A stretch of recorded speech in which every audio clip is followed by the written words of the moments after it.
Aš negaliu nustoti juoktis. Pasiruošk, bus aštru. Jis toks mielas berniukas. Kas pažįsta šunis? Jis tikras labradoras. Jis myli visus, nori žaisti su visais. Bet aš neleisiu jam žaisti su kitais gyvūnais. Nes esmė ta, pitbuliai yra kaip musulmonai.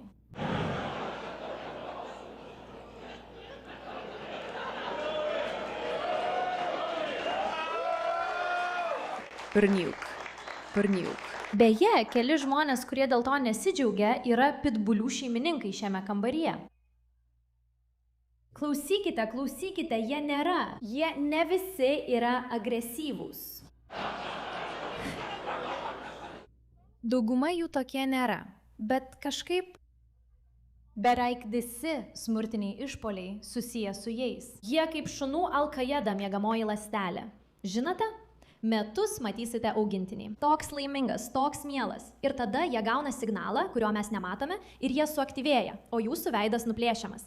Ir tada atsiranda kokia nors liberali balta moteris, kuri jį gina. Sako, kad nereikėtų jo užmigdyti ir kad kažkaip tai buvo jūsų kaltė. Ir aš galvoju, visi tie, su kuriais aš užaugau, buvo labai taikus. Puiku, turėtume juos įleisti į mūsų šunų parkus, nes kituose šunų parkuose tai taip puikiai pasiteisima, tiesa? Tai yra veislė, kuri buvo sukurta visai neseniai.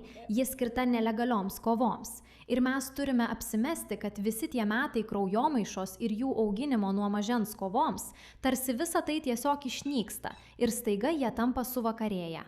Prijaukinti. Ir turi susimastyti, ar tai praktikuojantis pitbulis. Ir žinai,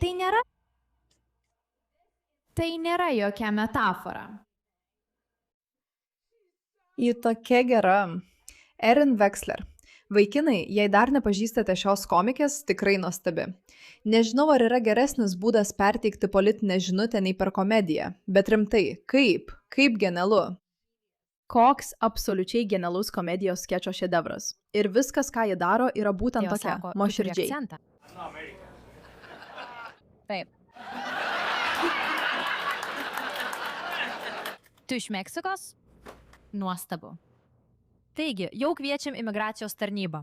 Ne, juokauju. Tu kalbė apie gėjų futbolą, pasaulio čempionatą.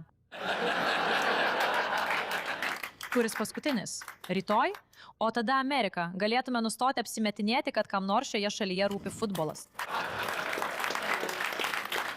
Parodyk man amerikietį, kuris sako, kad jam rūpi futbolas ir aš tau parodysiu prakeiktą melagį. Tu Montrealį. Tu gyveni Kanadoje. Per kelias minutės įvardijai tiek daug gėjų dalykų. Ar tu esi pabėgėlė, ar tiesiog tikiesi išvykti?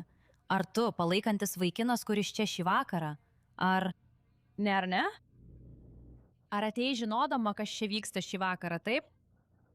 Sveiki atvykę. Aš paskambinsiu Ais, kai išeisiu.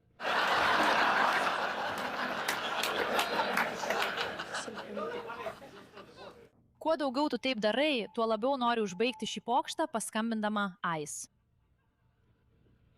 Aš tik juokauju.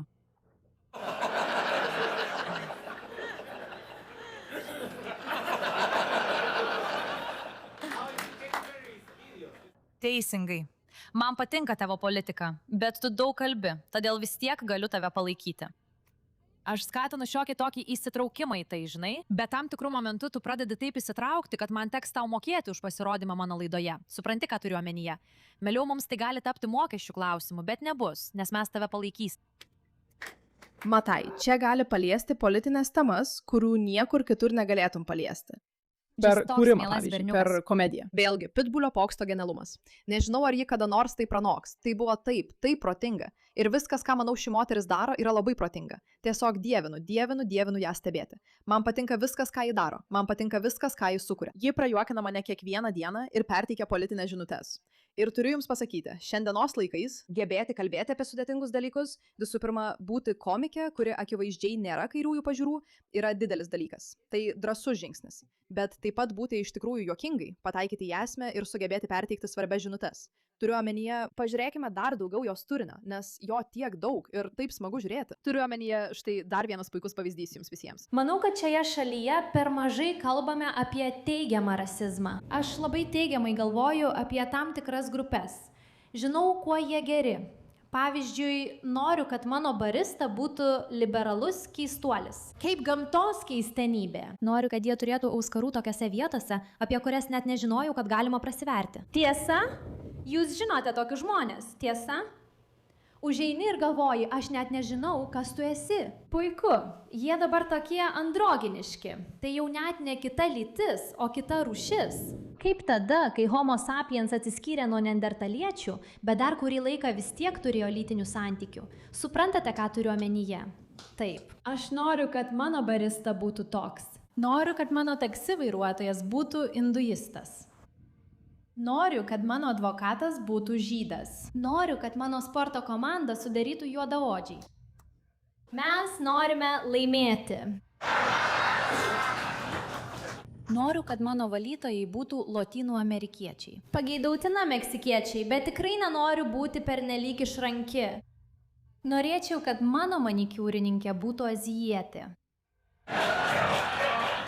Norėčiau, kad mano cheminės valyklos darbuotoja taip pat būtų azijietė.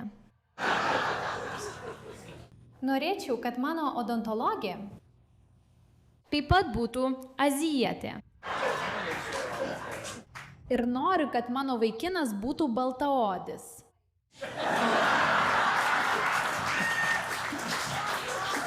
Ji gera.